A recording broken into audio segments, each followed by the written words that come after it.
Tonight on the program, my guest is the amazing Michael Zampino. We're probably going to cover a ton of topics. Remember, it's an interactive stream. Your guys' questions live. We don't take preloaded questions, so whatever you guys want to ask Mr. Zampino, please do in chat. Be kind, no trolling, unless you want to pay the troll toll. That's right. All right, here we go. We're ready to do this in 3, 2, 1.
All right, we're here with Michael Zampino, comedian, musician, pro wrestling aficionado.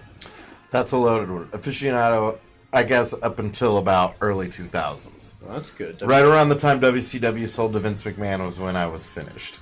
Ugh. So I haven't really seen much of wrestling after that. So sorry, current wrestling fans. So you're I don't know anything. you're kind of a pro wrestling snob. No, it's just that's when I stopped watching. That's when I checked out, I guess. What were you first? Musician? Comedian? Musician. Musician. Mm-hmm. Yeah, started in elementary school, playing all through there. And then when I was 17, I joined a ska band called the Buttafuoco's. Shout out to my Buttafuoco's bandmates. Were you, did you guys all come up with that name? Because with 4-piece, 5-piece. Oh, we were an 8-piece, my friend. An 8-piece. We had you a had full a horn section? horn section. I played trumpet. Oh, nice. Yep. So, how do you get 8 guys to agree on Buttafuoco? Everyone thought it was funny. It's funny. Yeah, exactly. It's easier to agree on a funny band name. It's when you want to go for a serious band name that nobody can agree. So that got you into music? I mean, no, that got you like comfortable on stage. Were you the? I was comfortable on stage by the time I was in high school, just from doing like theater and musical theater and band and marching band and all that kind of stuff. Like I was pretty used to being in front of people and performing in one way or another. Were you a fan of comedy, or were you the guy in the band that they're like, very funny, Zampino, you should be a comedian? You're like, okay. No, I was definitely a big fan of comedy for a long, long time, and then it took yet another band breaking up for me to go, you know what? I have less reasons not to try comedy than I have reasons, or more reasons to try comedy than not to. One-man show, you don't have to depend on 7 other guys going, I don't feel like going to practice tonight. Or even 2 or 3 other guys. Yeah, I mean, even a 3 and 4-piece band is hard to keep going for a long time. Everybody wants to be there Friday, Saturday night for the show. Nobody wants to be on Tuesday night practice. That's right. Ugh, can we reschedule practice? That's like an ongoing joke with bands. Ay. I got this from Hilton Price because I gleaned him for information the other night at the Looney Bin. So, because I'm having trouble making the connection. Uh-huh. For myself, I started playing guitar because my grandpa was a Chet Atkins fan. Okay. And I know how that influences other music because I know one of his biggest, Chet Atkins' biggest fans was George Harrison. Okay. But Hilton let me in on a little secret. You're nuts about Lennon and McCarthy. How does that translate to punk and ska? Does that inspire you in some way, or my love for the Beatles? Yeah, yeah. I mean, definitely all-time favorite. Not a fan. Not a fan of the Beatles. Never have been. Just their writing. No. Oh. No, I think Hilton was messing with you. He was probably saying, ask him how much he loves the Beatles, because it's an ongoing thing. My whole life I've always gotten a lot of flack for not liking the Beatles. And here's the thing, before you freak out on me, I appreciate them and what they did. Yeah, they were the first super band. I mean, like Elvis was the first pop star. I do appreciate what they did. It just wasn't my cup of tea, and I've always thought I don't like the idea that music wouldn't exist the way it does if they weren't a when band. Hilton said you're passionate about the Beatles, Yeah, I mean... it's true, you're just not passionate in a loving way. Right. Okay. Well, and that's, I'm not, like I said, I'm not like just, they're a terrible band. I mean, Ringo Starr's not very good, but I think we can all agree on that. But... The all-star with 2 R's band? Yeah. Not his real name. Don't know if you know that. No, everybody names their kid Ringo. Everyone's last name is Starr. So were you into the low, probably like the CGBG set, early CB, early yeah, Ramones, CBGBs. Godfathers? Yeah, the Ramones were huge for me. The Ramones were one of the first. I remember the Ramones for me. I think I heard them for the first time when I was like 10 years old, and it was one of the first times I remember hearing a band and thinking I could do that. Right. You know what I mean? Because like my first stepdad growing up listened to a lot of. I love this bit. Well, this isn't a bit, but I know. I have a bit about having more than one stepdad. But he listened to a lot of like classic rock, so I was listening, I heard a lot of like Pink Floyd and Rush and Kansas and stuff that I grew to really, really love. But it's like super technical and those guys really know their instruments inside and out. And for a young lazy kid, I heard the Ramones and was like, "Oh, I could do that." And So you liked Rush?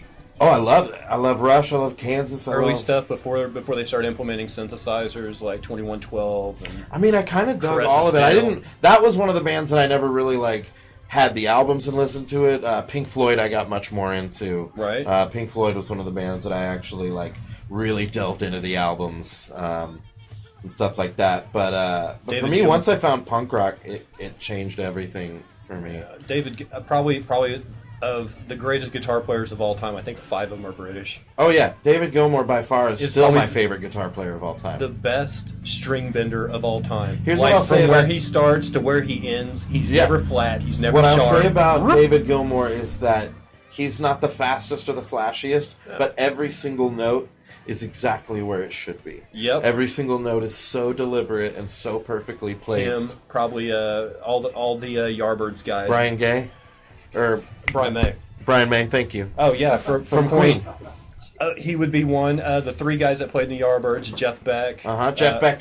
Never used a pick. Um, That's a weird thing for me. Eric Never Clapton ever was used a also pick. in that band, Mhm. and Jimmy Page. All 3 of them played for the Yardbirds. What's the Jeff Beck? Was it his self? He had a couple of solo albums. One of them I really got into. It was like all instrumental. I had that was a I good had him on record. cassette. Yeah? I had a cassette. I was one of the last people I knew to get a CD player. Yeah. Like, I didn't get the CD was I thought it was a introduced. fad. The CD was introduced the day I was born. Disc. I'm not doing May this. 30th, 1981, the day I was born, the CD was introduced to the world. I didn't get a CD player until In Utero came out. Oh, 93. I had Or 94. I had one. It was after it came out because it was right when the first CDs I got when I got my CD player was In Utero by Nirvana and Out Come the Wolves by Rancid. Nice. Mm-hmm. I think the first CD I had was Bruce Willis's The Return of Bruno. It came out in So you were the one that bought that album. it came out in 1986 or 7, I think. Guys, Bruce Willis did an album. Yes, right when he was doing the TV show Moonlighting. Yeah. Oh, It's over there on Moonlight. it's over there on the shelf. The thing is, I didn't have a CD player to play it for another 8 years. Oh, that's beautiful. So you just had it ready? Yeah. You were like, one day, I had it on I'm cassette going to rock this out. So I had a lot of cassettes that I played till they broke. A lot of those. I remember having like Agnostic Front on cassette. A lot of old punk rock. All my Dead Kennedy stuff. All my Propagandhi stuff. The early Propagandhi stuff. The NoFX stuff. Which, by the way, Propagandhi, amazing Canadian punk rock band. If you've never heard Propagandhi, check them out. They're really good. It's a really good name. Very brandable. Mr. Zampino. Oh, they're very polite with their questions. Oh, good. Okay, Mr. Zampino, who is the best wrestler of all time? And then they end it with, thank you so much. Oh, the best wrestler of all time, I think, is Ric Flair. As a child, I was a big fan of Hulk Hogan because I was an idiot and was a sucker for, all of his hot dogging, as we call him on our podcast. Style and Profile, came and him. Check it out. But no, as an adult, hands down Ric Flair. Ric Flair could make people like Lex Luger look good. Ric Flair put over a lot of the people that became huge stars. We've talked about this in the past couple of weeks. Yeah, man, Ric Flair. You're that's why we called our podcast Styling and Profiling, because, the time period you're talking about is when wrestlers wrote their own material. Oh, when it was all ad-lib. It was all improv. And all of it. And now? It's all super scripted. That's one of those things where the beauty of it was it's off the wall. You know what I mean? Because if it were all scripted back then, we wouldn't have had Scott Steiner's amazing math promo. Which, if you haven't seen it, just go to YouTube and search Scott Steiner math and enjoy. But these guys, they were massively out of shape. They were really good at. They were like what I would consider in today's. They were like roast comics. Fair. Pretty much. Yeah. You know what I mean? Yeah. Like they may not be good at stand up. But they really really could just spit some shit off the top of their head. Yes, yes, and that was, By the way, we're swearing? There is a maturity content warning on my channel. Fair enough, good, because I'll let it slip. Yeah, man, Dusty Rhodes, another one. Super out of shape. Objectively, big fat guy. And I'm saying that as a fat person. He was a very fat man. But holy shit, you got him on a mic, just let him roll, even with the lisp. He could, Dusty Rhodes, baby. He's got that sweet old lisp, that Dusty Rhodes lisp. But man, was it sexy. Then you have people like Junkyard Dog. Oh, Junkyard Dog. That I couldn't understand on the mic most of the time. Well, and then also one of his... But I'm sure it was good. One of his favorite in-ring moves was the crawling headbutt, which just physics says... that's not going to hurt anybody ever. I'm sorry. There's no way any human being can create enough momentum with crawling to deliver a headbutt that will hurt anybody. I love Junkyard Dog, though. You're a local guy, so the Mid-South guys. Like I can remember being a kid, and I remember tag team champions were Ted DiBiase. Ted DiBiase, another one that I didn't appreciate until I was an adult. And Dr. Death. And then Steve Williams? It wasn't. Oh, there was a different Dr. No, it was Dr. Death, and then they unmasked him, and I remember Jim Ross, because he was the ringside guy, going, "Oh my God, Dr. Death is OU, Lyman Steve Williams!" And the crowd went crazy. Of course, we're all sooner crazy around here. Right, but that was another thing. For a guy who's named Dr. Death, it's just... The name doesn't go with coming out in, crimson and white OU attire. Right. You can't come out in your college sports stuff and be like, "I'm Dr. Death." And our local Hulk Hogan was Jim Dugan before... Hacksaw Jim Duggan? Before he moved up to... Before he started doing cocaine with the Iron Sheik? We had Jake the Snake here for a Jake little the while. Snake? I share a birthday with Jake the Snake. Do you? I don't know. Resurrection of Jake the Snake. Good documentary. Oh, man. The guy bringing the snake to the ringside and then laying it on people and then just... The stories of tapping him out. The stories of those poor snakes, there were several that they went through before he got in trouble with the ASPCA or something? Yeah. Really? Yeah. Why, for bringing them out in a bag? And drugging them. Oh. He would have to drug them to keep them docile. Where would Jake Roberts get drugs from? Who knows? Maybe a guy named Vince McMahon. Think about this though. You got to bring a giant live animal, a snake, out in front of thousands of people that are going nuts. That snake's gonna freak out unless you drug it. In which case, that's why a lot of times you would see Jake the Snake in the ring, smacking it on the head, "Come on now, we got a show to do." And the snake's like, "Too much Xanax." That's boa constrictor CPR. Yeah. Just smack it around a little bit. It's fine. It's a little disturbing to watch old Jake the Snake videos if you care about animals at all. But as a kid, you were just like, "Cool, a snake!" Oh, wow. We got a lot of questions? They're coming in. I love it. Mr. Zampino, what was the worst school play that you were in? Do you remember any horrible lines? Oh, man. I remember It wasn't the worst one, but I did Bye Bye Birdie, where I played Conrad Birdie, and one of the lines that was just from the original script was that he continuously calls the father of the family. He just refers to him as Fats. Just Fats. F-A-T-S.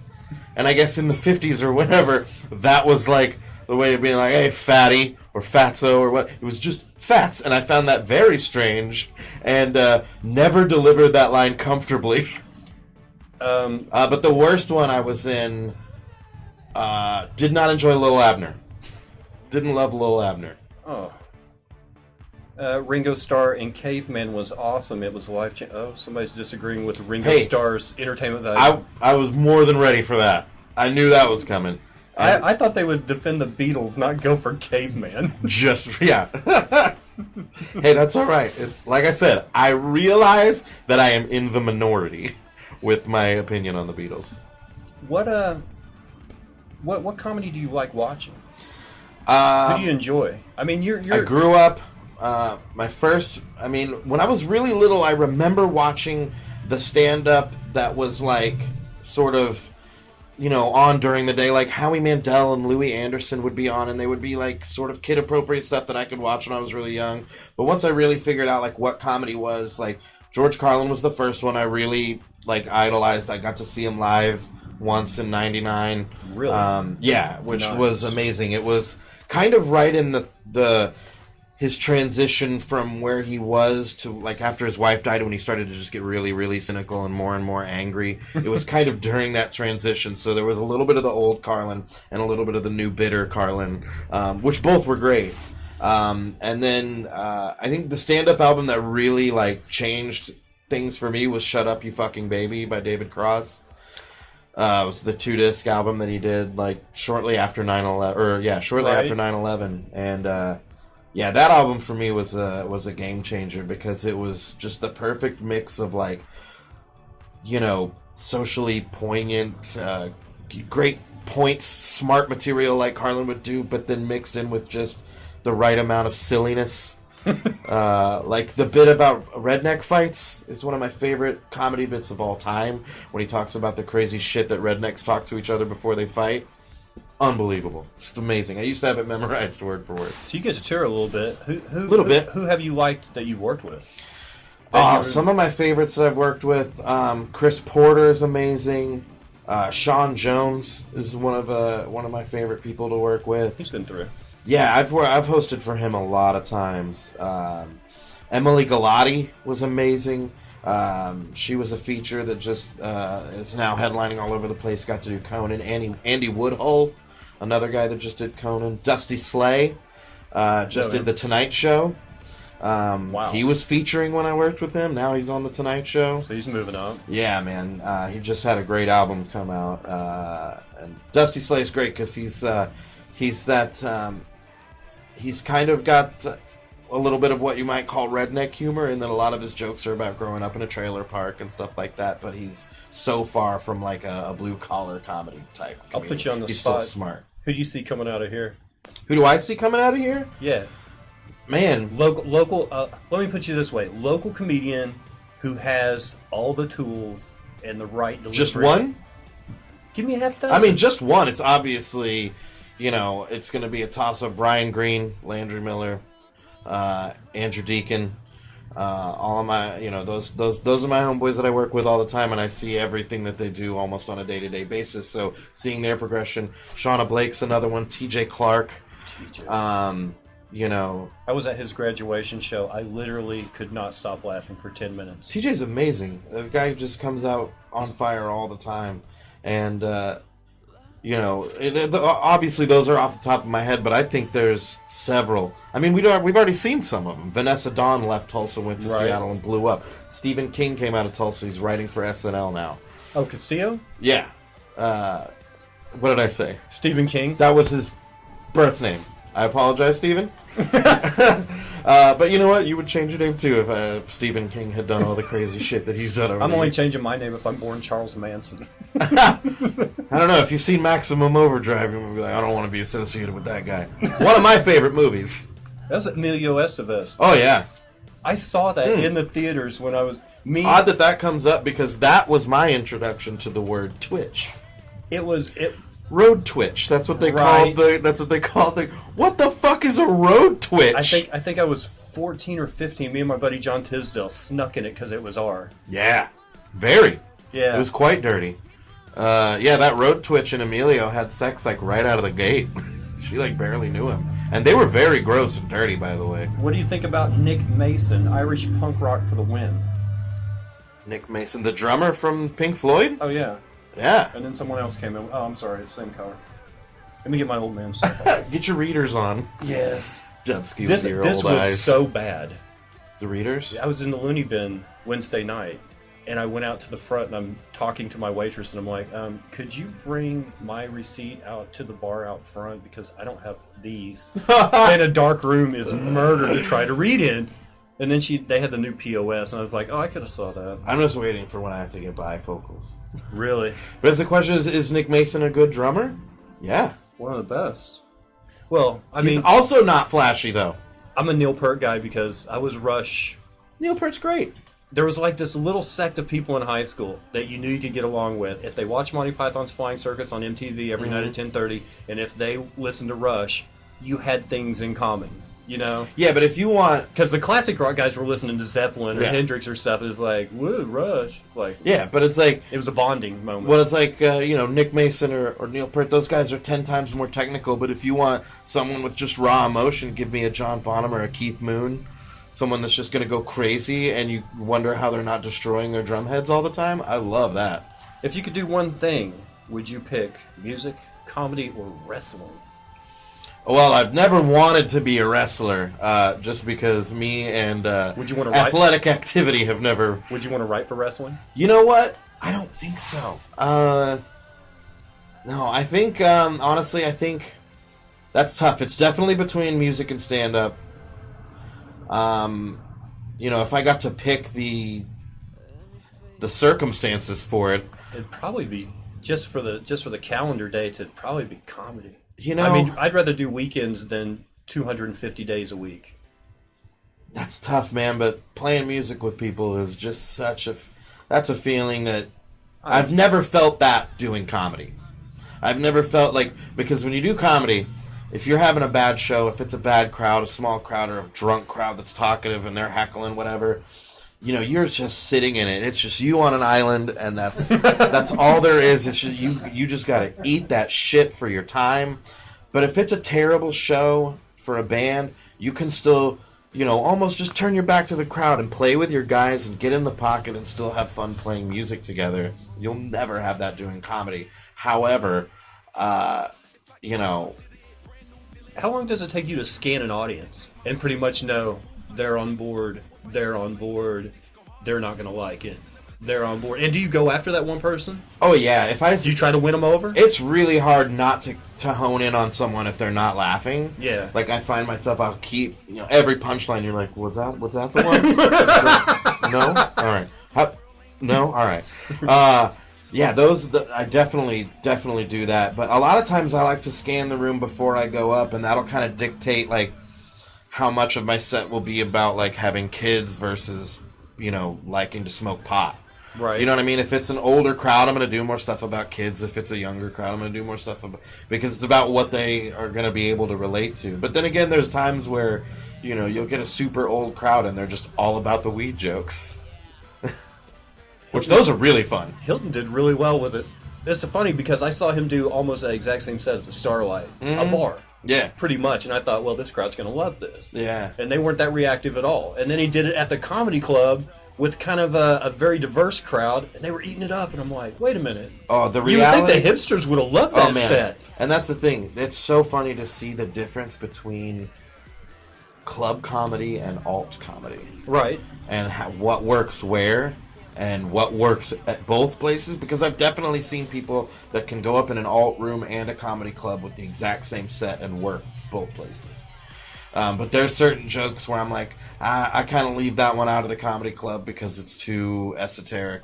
Like, you know what I mean? Like, I don't tend to tell my story about ripping off the plot to Cop and a Half with Burt Reynolds at the comedy club very often because people don't know what the hell I'm talking about. But in alt room, you get a bunch of weirdos that like bad movies, and they're like, yeah, I've seen that movie. Let's get on this. What's the guy in the talking suspenders about? and the hat from Target? He gets me. Yeah. That's right. He's like, yeah, I've seen that movie a bunch of times. Which part are we talking about? Oh, when they play swords? You're right. That's weird. What is your dream venue? Ooh, Where would you like to play man. when you've made it? I mean, I've played Kane's, so for music, that was like one of my big ones for sure. Kane's Ballroom here in Tulsa, Oklahoma is legendary. What is Brady? What is Brady's up there for me. What's a legendary comedy venue though? Like Dangerfields? Comedy Store. To be mean, the improv, weekend, the headliner of the weekend at L.A. or New York, or yeah, that's the thing. There's not the iconic comedy clubs aren't like, you know, iconic venues. You know what I mean? right? Like like the Comedy Store and Madison Square Garden are not in the same. yeah, you know. if you're a musician, it's the Hollywood Bowl. Yeah, or like Red Rocks, or Right. or Madison Square Garden, or the Forum, or you know what I mean. Those are people that want to do like arenas. Like, I'm not trying to do the BOK. I'm more realistic. I'm like, if I make it to the Brady, That's for huge. comedy. That's a big venue. Yeah, that's where I saw George Carlin. Was it? at the Brady? Yeah, I don't even remember him being here. yeah, 1999. Well, I don't remember '99. I do because I was fresh out of high school, baby. Yeah, sure. You're the same age as my wife. I'm damn near 40 though. It's so funny when people are like, youngster. I'm like, I'm 37. When do I get to be a man? Never. I'm in that in between where it's like, people like you were telling me I'm too young, but then I got 20-year-olds that are like, look at this old nerd. I'm 40-something. I'm still trying to get out of the boy. Right? I mean, because my That's dad and his I'll friends always are be a like, child. I'm like, you know, I'm kind of creeping up on 50, and they're like, you're still young. You're a baby. You don't know anything. It's like, Call me when you get your AARP card. oh god, that's coming up. Do you have any crazy heckler stories or any altercations? Music, comedy? I've been lucky enough to not have to personally deal with too many hecklers. One of my favorite interactions that I had with a heckler was when I had first started out, and I did a joke where I said I was really excited because I had a script greenlit for a sequel to a really popular movie, and this time around there was a twist. The entire cast had Down syndrome, and it was called Avatar. Hugely insensitive. I get it. I wrote it. I know. I was like a year into comedy. Not justifying it. But this lady in the front said, oh, that's messed up. And I said, okay, well, what about an Asian weightlifting contest called The Weakest Chink? Now, I said that for the reason that... To make the other one look good? Well, just because I'm like, well, because I knew it would make her laugh, which it did. And then I'm like, okay... Racism's not cool, or making fun of a retarded person's not cool, but racism's fine. Try and make her have that realization of, I'm like, okay, so, you're fine with racism, but don't talk about Down syndrome. Shouldn't talk about either, but... My first year of comedy, it was all about how awful can I do a joke that you will still laugh at. That happens more often than people realize. It took a good year of not being able to sell those jokes in every situation. You can find places where you can sell them. Yeah, but then that gives you enough like confidence to think I'm good at this, and then you go somewhere else and they're like, go home. Yeah, put the mic back in the mic stand, just go home. Well, then it's just also important to grow. Yeah. And to get to a point where you realize, like, that stuff, not only is it insensitive, but it's cheap. You know what I mean? Those type of laughs. Yeah, exactly. Don't punch down, punch up, that type of thought. I'm glad I'm at a point where I realize that was a really insensitive and shitty joke to write. Funny. Oh my god, but not cool. You're getting a lot of lulls for it. I mean, it's like I said, it's pretty funny. But now in 2018, I realize, you know what? That's not. I like the joke. Oh, I like the someone wrote, "Oh my goodness, that's really messed up," and then they followed it with "lol." I agree. I agree. Switching directions. Okay. Podcasting. You are becoming a virtuoso at this. I mean, you're not just hanging your hat on, on opinions like a-holes. You're expanding. We've got a full network, channel4.5.com. We've got several podcasts with more coming.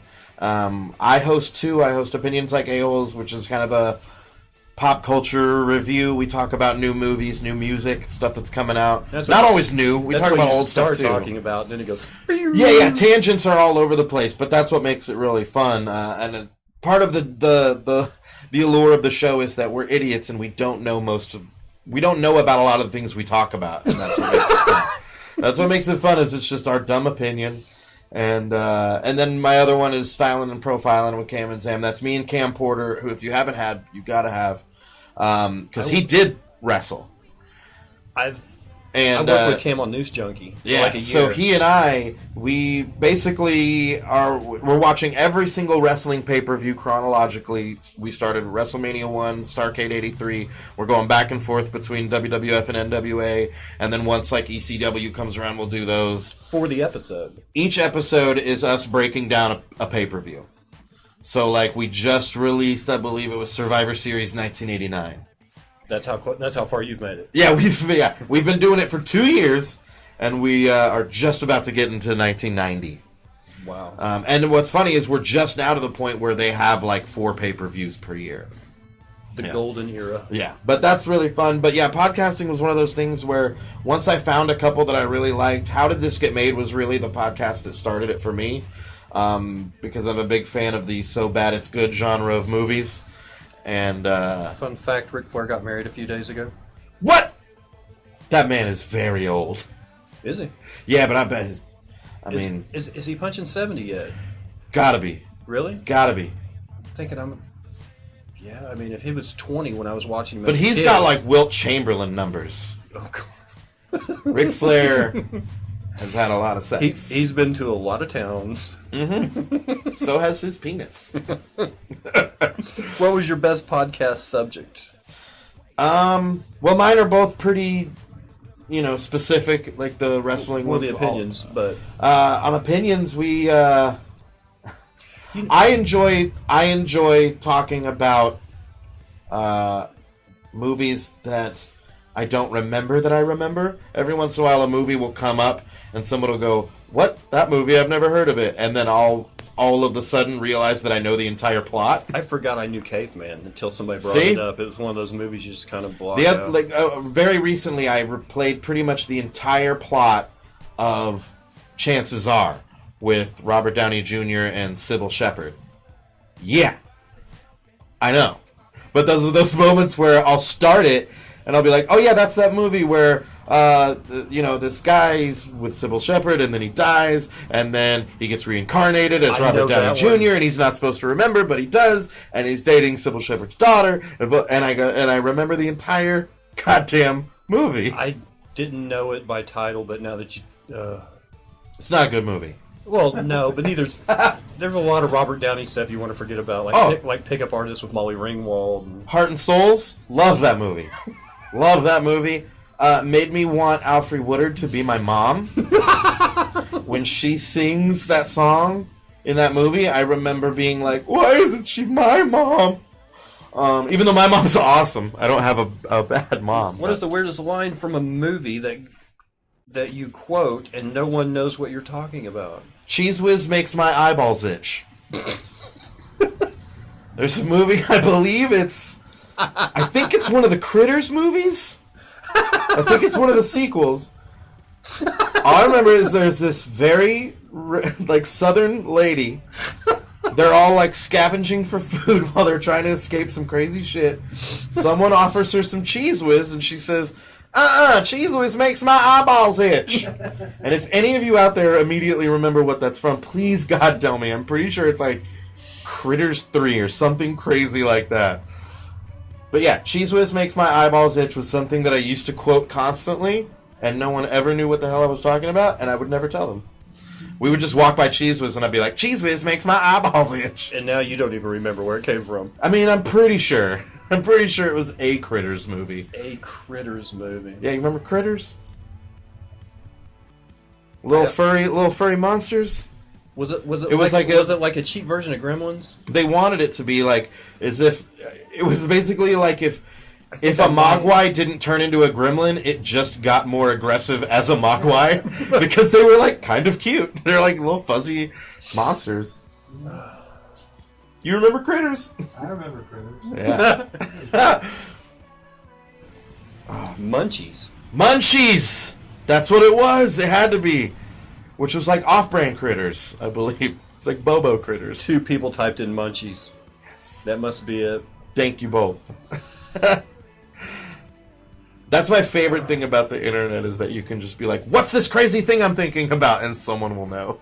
Somebody will know. I love it. It's my favorite. You would you like to do comedy overseas? Oh, yes. I'd love it. I really want to do it for the troops. Something I want to do in the future. I've met a lot of guys who've gone over and done comedy for the troops, and their stories are incredible. When Bedgood was on here, well, we talked about it earlier, but there's this massive English-speaking comedy scene in Berlin. Really? Yes. And it's not like you have to be real funny. Because Germans have trouble with comedy, sort of. Okay. Like Peter said, you'll do a joke and they'll be like, "How did you take that phrase and make it funny? How did you use that word and make people?" I mean, they don't understand. Right, the nuance. So they pay Okay. not only for you to do comedy, Go to Germany! but to show them how to do comedy. Oh, I'd love Like to it's go. very I'd love to go lucrative overseas, if you're yeah. funny and English speaking in Germany right now. Yeah. I'm not very well traveled as it is, and I would love to become more well traveled and have it be because of comedy. That would be just the best. Are you tethered right now? I mean, it's really hard to travel. I mean, I've got 7-year-old? I've got an 11-year-old and a 2-year-old. 11 and 2. Yeah, that makes it hard to travel for long periods of time, which is part of why getting the podcast network off the ground is a blessing, because I'm able to do a lot more from home and stay closer to my kids. Right. Because when I'm not on the road, but I'm stay-at-home dad with my 2-year-old, so that's really great because I get to like see all the progression. And so yeah, I mean, it is harder, but at the same time, you know, the right paycheck comes along, and then childcare doesn't become such a crazy thing. Right. You know, right now it's just paying for childcare when I could theoretically be doing it myself just seems crazy. Like you're about to do a weekend in Wichita, right? No, I just came back. I'm doing Little Rock this next week, the 19th through the 22nd. I mean, weekend gigs. Family go with you? No. You stay. I stay at condo. Yeah, the comedy condo with the other comics, which is mostly really, really fun. Occasionally, it can be awkward. Sometimes, you know, you'll just be in a house with someone that just stays in their place the whole time. That's a little strange. You take notebooks, or absolutely. Do you do writing? Do they have like I try to. PlayStation? What do they have in the comedy condo? They've usually at least got like cable, or a couple of them will have like a Roku set up with like a Netflix account or something like that, which is pretty cool. But most of them at least have like a TV where like I can plug my laptop in and watch whatever the hell I want.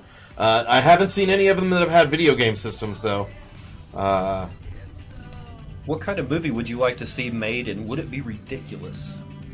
I mean, I love bad movies, but I mean, I don't know that I'm gonna like ask for a bad movie, because then I don't know if it would be bad in the enjoyable way. The bad movies that are fun are because people didn't mean for it to be bad. Like they were trying, and that's part of what makes it hilarious. How bad? Like Legal Eagles bad? Like The Room or Miami Connection.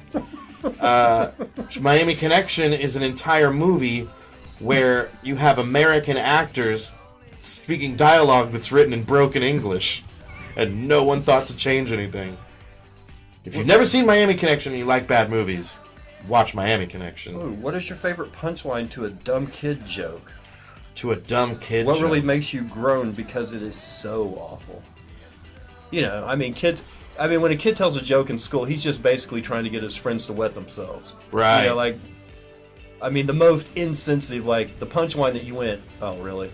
Like, the premise is better than the punchline. Can you think of any? I can't off the top of my head. Honestly, it's just been so long since I've heard any, like, street jokes. Most of them There was one that I remember feeling bad about laughing about, and that was there's a school bus stop. A bunch of kids are waiting on the bus, and instead of the bus, a van with no windows pulls up. Door slides open. The guy says, "Hey, little kid, I'll give you a piece of candy if you get in the van." And the kid looks at him and says, "If you give me the whole bag, I'll let you fuck me in the ass." Oh my God. Now that's a fucked up joke, and I laughed about it and immediately felt like a piece of shit. Oh my God. That's terrible. It's terrible. But it was also delivered by a very hilarious female comic, and part of the premise was that if you're playing guitar and you play a little ditty after a horrible joke, you can make it cute. And so she said that joke, played a little ditty, and made it adorable. And the point was proven, and it was pretty incredible. Well, most of the really bad jokes make it to memes, which ought to make eliminates Unfortunately. comics, which eliminates comics from using it. You know, True. Because then you get labeled a meme comic. That's true. And your reputation goes bye-bye. Yeah, don't be a fucking meme comic. Don't. And also, if you're out there, internet, if you're putting one of your own jokes on the internet, you don't have to put it in quotes and then put your own name underneath it. If it's your page and your joke, we know it. You don't have to quote. You only have to put it in quotes and add a name if somebody else said it. Just had to get that out there. All the local comics know exactly who I'm talking about. I hope so. Nice guy, love him. Gotta cut that out. Little ditty, that was the best. Little ditty about Jack and Diane. They were talking about your little ditty after the bus stop joke. Oh yeah. It was something like that. It was adorable. Do you play video games? Not often. Pretty much the only one I play with regularity is NBA 2K. And that's about to be over because I, in not being a gamer, I'm very behind on consoles. I only own a PS3. And they are not making the new NBA 2K on PS3. Therefore, I either have to get a PS4 or no longer play video games. Right. So if anybody wants to send me a PS4, I'll gladly continue playing NBA 2K. Best basketball game out there ever. You like sports games? I do love sports games. Okay. I do. I love MLB The Show. Used to play a lot of Madden. Now not so much. I'm scared now. Of just the NFL? No, just Madden. It's like one shooting in Florida, and I'm like, I'm not playing that game. Yeah. No, and I've never been like an online player, like because I'm not good, and I just the first few times I even tried, I just 90-0 in 3 minutes, and I'm like, why am I doing this? Meanwhile, some 12-year-old's like, you suck, old man, my nut's on your face, and I'm like, you're right. I do suck at this. First-person shooters, can't do it. I suck more at first-person shooters than probably anything in my life. The worst blow to your ego is not only getting beat by a 12-year-old, but getting beat by a 12-year-old that's sponsored and getting paid to play games. Yeah. Oh yeah. You're like, no, I don't need that to my I have a self-esteem. day job. Yeah, I don't need to do that. I'm a grown-up with kids. I don't need to do that to my self-esteem. Yeah, I'll let my kid beat me if I wanted that. Yeah, I'll just log on and be like, you're better than me. Log out, and they'll feel just as good. What was your favorite afternoon snack as a kid? Oh, man. I loved fruit roll-ups. Really? It was definitely up there. Strawberry, specifically. Strawberry fruit roll-ups. Not just for the sound it made, but... No, they're so good. Really? They're so Is there delicious. anything you ate that you were like, I really shouldn't eat this, but I'm... Fruit roll-ups. Almost everything. I like home cooking. Yeah. And I'm a baker, right? So every time I eat a Twinkie, I'll take a bite and I'm like, this isn't real cake. Right. This isn't real icing. I shouldn't eat this. And then, I do love a Little Debbie snack. Oh, which ones? All of them. Except for... The oatmeal cream cookie? Not a huge fan of the oatmeal. I will eat them. They're fine. I'm not going to turn one down. Love a Swiss cake roll. I put mine in the freezer. Love a Nutter Butter. I love frozen chocolate. As well. Frozen dark chocolate, like a Hershey Special Dark. No, like frozen Butterfinger. Frozen Baby Ruth. You can crack... My teeth aren't good enough for that anymore. I can't do that anymore. You're right. The caramel and the nougat in the middle of a Baby Ruth, you could break diamonds with it. Yeah. And it's I can so break good. apart a frozen Hershey's bar and then kind of let it melt before I chomp into it. And the layers of a Butterfinger when they freeze and get. Butterfingers are good. See, I don't do the Reese's. I want more buttery than that. I like Reese's Pieces more than I like Reese's Peanut Butter Cups. I got you there. Yeah. Because of the thin candy coating. You Yeah. gotta love a thin candy coating. What? This sounds like last episode. Welcome back to Snack Talk! Favorite childhood video game? Ooh. The Mario franchise, hands down. Really? Super Mario World, probably specifically. Jumping for SNES. coins, that's you. Loved it. Loved all of them. Did go through a phase where there was probably a month straight where all I did was smoke weed, listen to The Wall, and play Jack Nicklaus Golf on the 8-bit. Ooh. Okay. And that's a weird combination of three things. Well, The Wall and marijuana?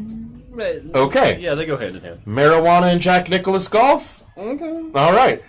Marijuana, The Wall, and Jack Nicklaus Golf? Little weird. Not so much. Every time I hear Vera now, I just like picture the 18th hole.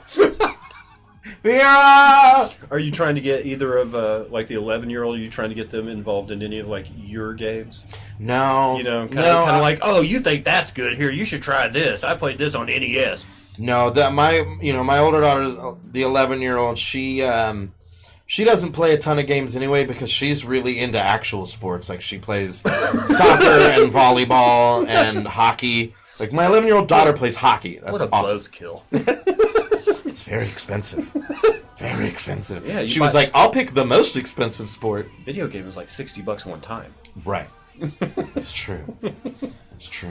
But no, that's all her choice too. It's not like we've said don't play video games because she plays on her tablet quite a bit. Ever had a crush on a video game character? Ooh. Ever have a crush on a cartoon character? Who hasn't? Okay. I mean, it all started with Jessica Rabbit, right? That was the first cartoon character that we... I knew weirdos that liked Judy Jetson. I mean... Well, I mean, there was Betty Boop. You know, back then, she was supposed to be no offense. quite the looker. Remember Cool World? Yeah. That one made me feel funny downstairs as a kid. Cartoon Kim Basinger, however you say her name. Cool World was good. Did you watch Heavy Metal? Yeah, Heavy Metal was a good one. Lots of cartoon tits in that one. Eon Flux. Aeon Flux. Little Liquid TV on MTV back in the Oh day. yeah, Dog Boy. There's a lot of good stuff on there. Cartoon characters, though, video game characters. I'm trying to think of a female female video game character. It was on Adult Swim, and the show was Cowboy Bebop, but I don't remember the female character on it. But it was like, if she was real.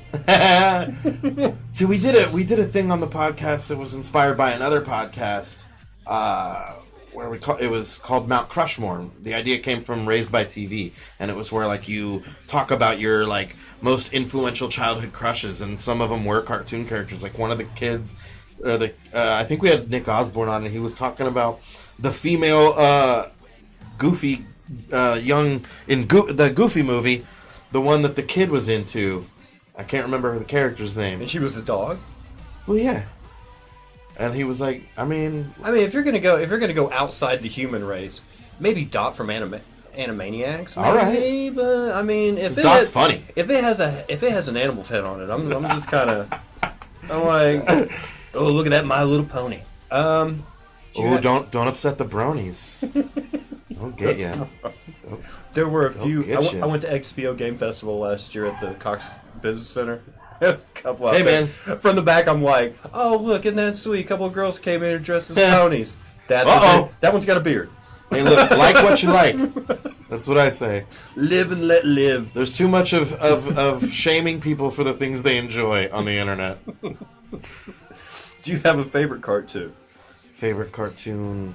I actually was a really huge fan of Animaniacs growing up. I loved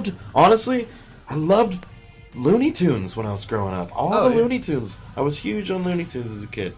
I was a Tom and Jerry kid. But Tom and Jerry's great. It was a little more violent. But I also, did the other Saturday morning. The early '90s X-Men cartoon. Loved that one. Mask. Remember Mask? Yes. Loved Mask. See, Mask would come on in the afternoons on 41. Yeah. And after that, Robotech. I loved Mask because the toys were cool as shit. I still have some. Do you really? I remember the green motorcycle that turned into a helicopter. Condor, I have it. Yeah.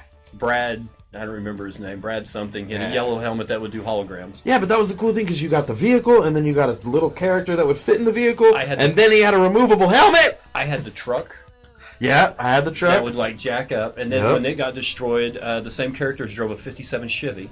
Yeah. That had 6 wheels on it. I had that. The main guy had like a gray like sports car, right? No, it was a red Chevy Camaro that would like gold wings. Right. That's right. And then they had That's all it did. Doors up. Those are wings now. Yeah. I'm a plane. Actually, like the Miles Mayhem's jet, because his helicopter turned into a jet. That was kind of cool. You're like, but it's a flying vehicle that turns into another flying vehicle. It seems ridiculous. But I did have the black Corvette that would turn into a boat. All right. And there was one motorcycle that turned into a hovercraft that I had. What did you have the most toys of? What? Is this on me now? Yeah. I remember having a Okay. ton of the He-Man toys and the Teenage Mutant Ninja Turtles. Because of my age, it started with Star Wars. Okay. I had a Luke I had a shit ton of Skywalker. G.I. Joes too. I had a Luke Skywalker speeder. I had a Millennium Falcon. I had a Snow speeder, and then I had all the figures. Right. And then because they would only move at the shoulders and at the hips. Right. And then G.I. Joe came out. He had knees and elbows. And wrists and shit. Right? Yeah. So I had like the original G.I. Joe. Oh, you're talking about like the big Barbie doll size? No. Okay. I'm talking about the little. The action first time figures. they scaled them down. And I had the Jeep that went with it. I think I had a motorcycle with a sidecar. It had a Gatling gun on it. I had a Huey helicopter with the... There was a female G.I. Joe character I was into. It was the Red Cobra chick. Can't remember her name. But I remember she had like a really... It was very form-fitting, her outfit, but you couldn't like see anything, and there was something about the mystery. You know, there was a lot of toys I'm like, what's under there? There was a lot of toys that I liked as a kid. I had Transformers. Uh-huh. Ooh, Tila! That was another sexy-ass cartoon character from He-Man. Yeah. Mm-hmm. I'll have to go there. But as soon as the cartoons came out, it was like, whenever you have a toy and you're making up the adventure... Oh yeah. You know what I mean? You're using your imagination. You're creating this world for them, and then they come out with a cartoon and they build the world for you. It's like I put it away. My childhood friend Chris and I, we watched a lot of late night Cinemax softcore porn because his mom would just Skinemax. didn't give a fuck. Yeah, After midnight. And then the plots of our playtime with our like G.I. Joes and shit would sort of mimic like. Late night, like G.I. Joe Skinemax. Sort of. It's like the catalyst is like But they're all dudes. We had Tila, we had the female coat, we had the lady toys. Lady Jane. We weren't afraid to have those. Lady Jane was. No, actually, there was in the first series of G.I. Joe. There was one. She carried a crossbow, and she was wearing a skin tight outfit. Yeah. I don't remember her name. I don't remember any other names. I don't remember a lot. There's a lot of things I can't remember. But except for the plot of bad movies. I think Mask was probably the last toys I had. Mask is fun. Mask is also fun because when you bring up Mask, people always think you're talking about the Eric Stoltz movie. Yes, right? And I'm like, also good, different. I have all the episodes of Mask on that computer. Nice. I saw Mask with Eric Stoltz way too many times. Pirate Bay.